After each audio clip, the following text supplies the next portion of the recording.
Hello ভাই, আজকে দেখি জোনপুষ ভাই। হ্যালো হ্যালো, কোথায় নামা যায়? আমি ভাবছিলাম এখান থেকে রয়েছে সেটাই তো কম্পিউটার জাদুকরটা পৃথিবীর জনগণকে আয়ত্ত করে আমাদেরকে তো আর পেরেছি।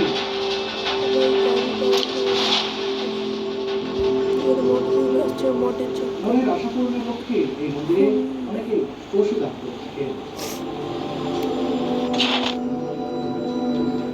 কামাখ্যা মন্দিরের গেটের কাছে এসে অদ্ভুত এক আওয়াজ করে ভিতরে প্রবেশ করতেই অবাক হলাম।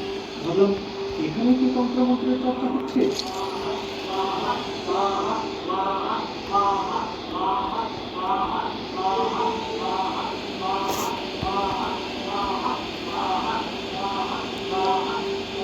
বন্ধুরা, আসলে এটি কালী মন্দির। এখানে প্রতিদিন সকালে বিশেষ সভায় এই ধর্মযজ্ঞ হয়ে থাকে।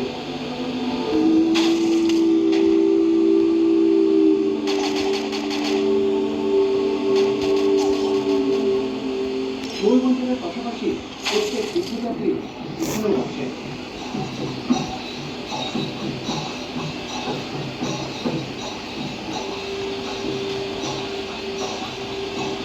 মন্দিরের মূল গেটের কাছাকাছি আসতে ধাম এই দারুণ দৃশ্য। নেচে গিয়ে তারা মনে হলো স্বেচ্ছায় দেওয়া অর্থ সংগ্রহ করছে।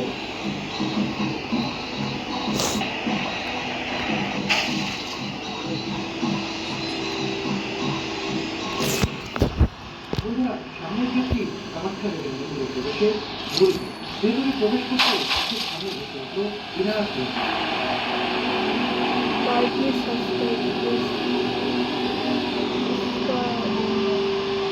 অবশেষে আমি চলে এসেছি তন্ত্রমন্ত্রের রাজ্যের প্রাণ কেন্দ্রে, অর্থাৎ যেখানে কামরূপ কামাখ্যার যে মূল মন্দির রয়েছে ঠিক সেখানে আমি চলে এসেছি। এই যে এই মন্দিরটি হচ্ছে কামরূপ কামাখ্যার সেই মূল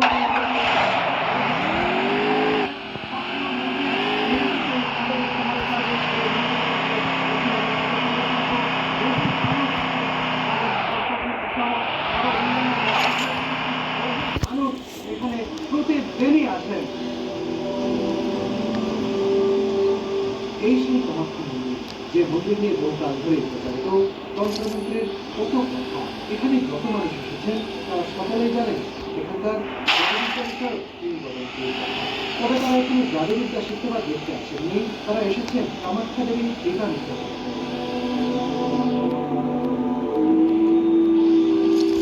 বন্ধুরা, মূল মন্দিরে প্রবেশের জন্য বেশ কয়েকটি প্রবেশ পথ রয়েছে, যেগুলো দেখতে ব্যাপক দৃষ্টিনন্দন। দেখুন, এই যে এখানে সুন্দর একটি সিংহ রয়েছে একপাশে, কি সুন্দর মনে হচ্ছে যে এটি পিতলের তৈরি একটি সিংহ, দেখতেই দারুণ লাগছে। আর এই পাশে আরেকটি রয়েছে, অর্থাৎ গেটের দুই পাশে দুইটি সিংহ রয়েছে। এরকম গেট আরো একটি রয়েছে, এখান থেকে দেখা যাচ্ছে যে ওই পাশে দেখতে পাচ্ছেন একই রকম গেট। এই গেট দিয়ে কিন্তু এই ভিতরে প্রবেশ করতে হয়। ভিতরে হয়তো আরো যে মন্দির রয়েছে সেই মন্দিরগুলো হয়তো আলাদা আলাদা গেট রয়েছে, আমরা ভিতরে ঢুকলেই কিন্তু ঢুকতে পারি।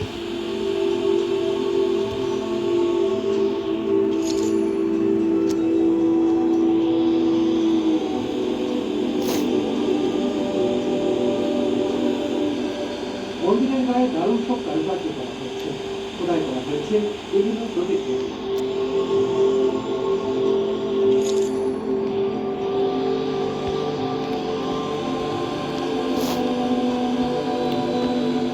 মানুষেরা এই মন্দিরের পাশ দিয়ে ঘোরার সময় নানাভাবে শ্রদ্ধাভক্তি প্রদর্শন করছেন কামাখ্যা দেবীর।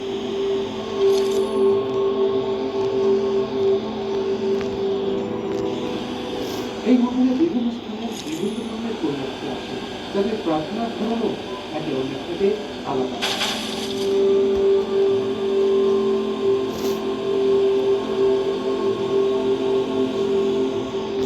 এখানে অনেক কবুতর দেখতে পেলাম, কাছে গেলেও পড়ে যায়।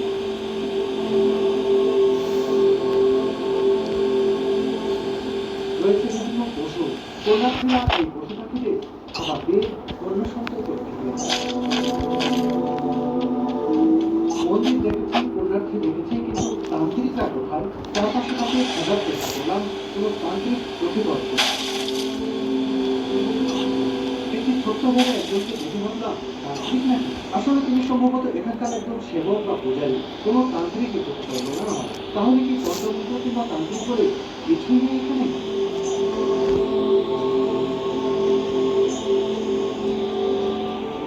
জানো, প্রতি বছর এখানে অম্বুবাচী মেলা হয়। সেই মেলার সময় দেশ বিদেশে তান্ত্রিকরা সমবেত হন এখানে। সেই পূজার সময় তাকেও মাঝে সাঝে নাকি তান্ত্রিক এসে অনেকেই সাহায্য করেন এখানে। তান্ত্রিক তো কিছু আছে, জানা আছে না আমাদের না। হুম, কিছু আছে। কি তন্ত্রমন্ত্র হয়তো আছে, ঠিকই। দেখতে পাচ্ছেন এখানে আন্তর্জাতিক। বন্ধুরা, তান্ত্রিক তো খুঁজবই, দেখাবো 10টা দুটো গোটা মন্দির। তার আগে চলুন দেখি এই মন্দিরের আদি কথা। কিংবদন্তি অনুসারে সত্যযুগে দক্ষ রাজা ছিলেন মহাপ্রতাপশালী। তার কন্যা সতীদেবী রাজা দক্ষের ইচ্ছার বিরুদ্ধে যোগী মহাদেব শিবকে বিয়ে করার তিনি ভীষণ ক্ষুব্ধ হন। মহাদেবের উপর প্রতিশোধ নেওয়ার জন্য দক্ষ রাজা বৃহস্পতি নামে এক যজ্ঞের আয়োজন করেন। রাজা দক্ষ মহাদেব ও সতীদেবী ছাড়া তার সব দেবদেবীকে আমন্ত্রণ করেন তার অনুষ্ঠানে।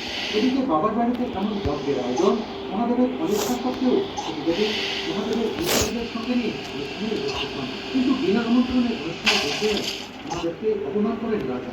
স্বামীর প্রতি পিতার এই অপমান সহ্য করতে না পেরে যোগ বলে আপনার শোকাহত মহাদেব রাগান্বিত হয়ে দক্ষর যজ্ঞ ভঙ্গ করেন এবং সতীদেবীর মৃতদেহ কাঁধে নিয়ে বিশ্বব্যাপী তাণ্ডব নৃত্য শুরু করেন। ফলে বিশ্বময় প্রলয় শুরু হয়। দেবতারা অনুরোধ করেন মহাদেবকে এই নৃত্য থামানোর জন্য, কিন্তু মহাদেব নৃত্য না থামালে বিষ্ণুদেব তার সুদর্শন চক্র দ্বারা সতীদেবীর মৃতদেহ ছেদন করে মহাদেবকে নিরস্ত করেন। এতে সতীদেবীর দেহখণ্ডগুলো ভারতীয় উপমহাদেশের বিভিন্ন যা পরবর্তী সময়ে হিন্দু পবিত্র তীর্থস্থান হিসেবে পরিচিতি পায় ও পূজিত হয়। এই কামরূপ এলাকায় পড়েছিল সতীদেবীর জন্ম। সেই হিসেবে এই জায়গাটিও হিন্দু পবিত্র তীর্থস্থান হয়ে ওঠে। শিবের তরুণ স্ত্রী সতীদেবী ও মুখ্যরাত্রি শক্তি কামাখ্যা নামে পরিচিত। এটি কামাখ্যা মন্দিরের পূর্ণাঙ্গ রূপক্ষেত্র। এখানে 4টি কক্ষ আছে, গর্ভগৃহ ও 3টি মণ্ডপ। এগুলি স্থানীয় নাম চলন্ত পঞ্চরত্ন ও নাম। গর্ভগৃহটি পঞ্চরথ স্থাপত্যশৈলীতে নির্মিত। মূলত কামাখ্যা দেবীর এই মন্দিরে গর্ভগৃহটি দেখায় দর্শনার্থীদের মূল উদ্দেশ্য থাকে। গর্ভগৃহটি আসলে ভূগর্ভস্থ একটি গুহা। এখানে কোনো মূর্তি নেই, শুধু একটি পাথরের সরু গর্ত দেখা যায়। গর্ভগৃহটি ছোট ও অন্ধকারাচ্ছন্ন। সরু খাড়ায় সিঁড়ি দিয়ে এখানে পৌঁছাতে হয়। ভিতরে ভালো পাথরের একটি খণ্ড আছে, যেটি জমির আকৃতি বিশিষ্ট। এটিতে একটি গর্ত দেখা যায়। ভূগর্ভস্থ প্রস্রবণের জল দিয়ে এই গর্তটি সবসময় ভর্তি থাকে।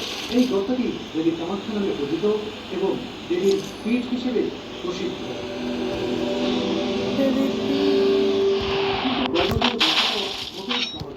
এটি দেখতে হলে আসতে হবে রাতে, কাটতে হবে 500 টাকার টিকিট, এরপর দাঁড়াতে হবে প্রায় 1.5 কিলোমিটারের দীর্ঘ লাইন।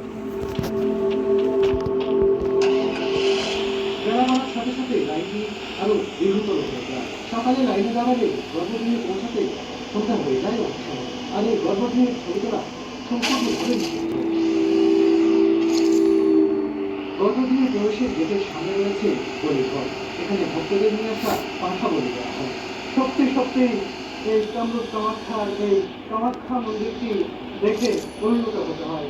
এই মন্দিরের গঠন কিন্তু 8-10টা মন্দিরের মতো নয়। আমরা যে মন্দিরগুলো দেখি বিভিন্ন প্রাচীন মন্দির, এই মন্দিরের গঠন শৈলী আলাদা। সবচেয়ে বিষয় এখানকার যে তন্ত্রমন্ত্রের বিষয়টি, এই মন্দিরে যে কত কথা প্রচলিত আছে, কত কথা শুনেছি ছোটবেলাতে। তার মধ্যে একটি কথা শুনেছি যে কামরূপ কামাখ্যার মন্দিরে এলে, এখানে এলে কেউ আর ফিরে যেতে পারে না। বলা হয় এখানকার তান্ত্রিকরা তাকে কোনো না কোনোভাবে বন্দি করে রাখে, এখানে এসে ঘুরতে থাকবে, এখানেই থাকবে, এখান থেকে আর তারা বের হয়ে যেতে পারবেন না। বলা হয়ে থাকে তাদেরকে কখনো মানুষ বানিয়ে রাখা হয়, এখানে ঘোরানো হয়। আবার কখনো বলা হয় যে পশু পাখি আকৃতি দিয়ে এখানে রাখা হয়, কেউ গরু হয়, কেউ ছাগল হয়, কেউ বা কবুতর হয়ে এখানে ঘোরাফেরা করে। এখান থেকে বেরিয়ে যাওয়ার আর কোনো উপায় থাকে না। আমি একটি কথা শুনেছি, সেটি হচ্ছে এখানে নাকি কোনো পুরুষ নেই। কামরূপ কামাখ্যায় শুধু নারী আর নারী, কিন্তু এখানে আমি এসে কিন্তু সেটি দেখিনি। এখানে নারী পুরুষ সবাই রয়েছে। আর যে তন্ত্র মন্ত্র জাদু, সেটি কিন্তু খোঁজার চেষ্টা করছে এখনো কোথায় সেই তান্ত্রিকরা।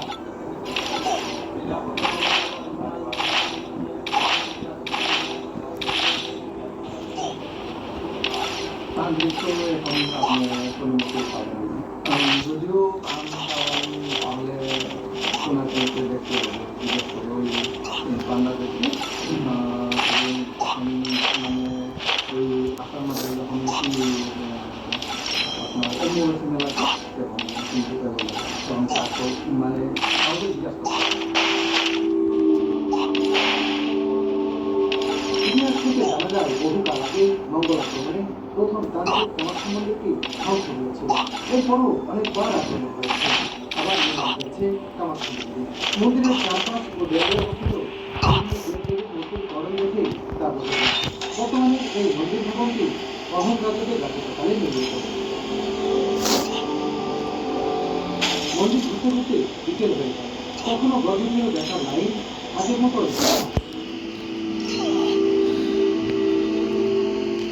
বন্ধুরা, এই গর্ভগৃহে প্রবেশের জন্য মানুষের যে দীর্ঘ লাইন আর দীর্ঘ প্রতীক্ষা, এখানে এলেই বুঝতে পারবেন যে কতটা কঠিন এখানে প্রবেশ করা আর কত সময় লাগে। সকাল 7টায় লাইন দিয়েছেন, সেই মানুষও এখনো প্রবেশ করতে পারেননি। এখন বাজে বিকেল 4টা 5 মিনিট। এতক্ষণ ধরে লাইনে দাঁড়িয়ে থেকেও এখানে প্রবেশ করতে পারছেন না। তারপরে আপনারা যারা এখানে আসবেন, এই গর্ভগৃহে প্রবেশ করতে চান এই মন্দিরের ভিতরে, তাদেরকে কিন্তু খুব সকালে আসতে হবে এবং 500 টাকার টিকিট কেটেই লাইনে দাঁড়াতে হবে। লাইনটি 1 কিলোমিটারেরও বেশি।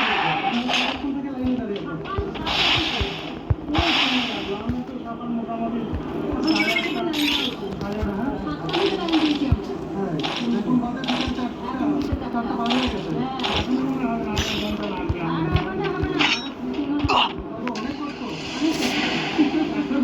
ভগবানের কাছে আসলে যেটা কষ্ট করতে হবে, মায়ের কাছে আসছি, সেই সকাল থেকে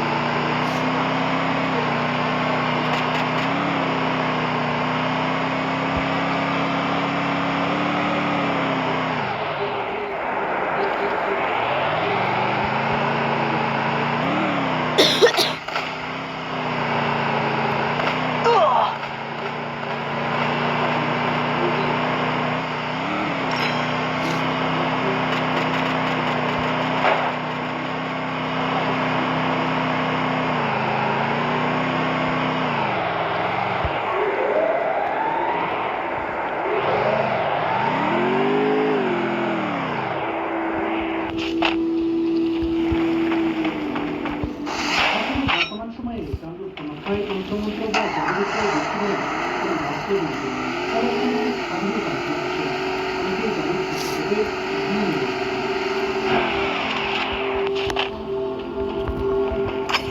কামরূপ কামাখ্যা দেখে বিচিত্র অভিজ্ঞতা হলেও তান্ত্রিকের ভাষা না বলার ক্ষেত্রে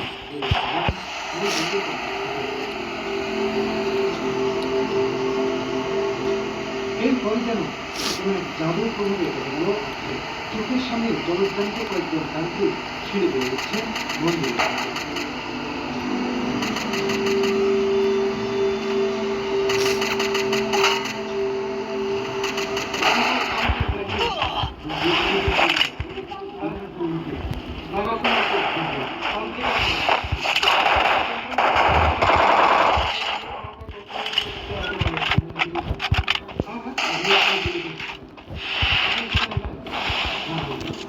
কতদিন ধরে এখানে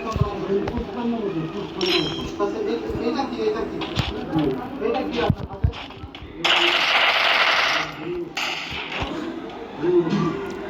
কি হয়? হ্যাঁ, এটা হরিণের সিং।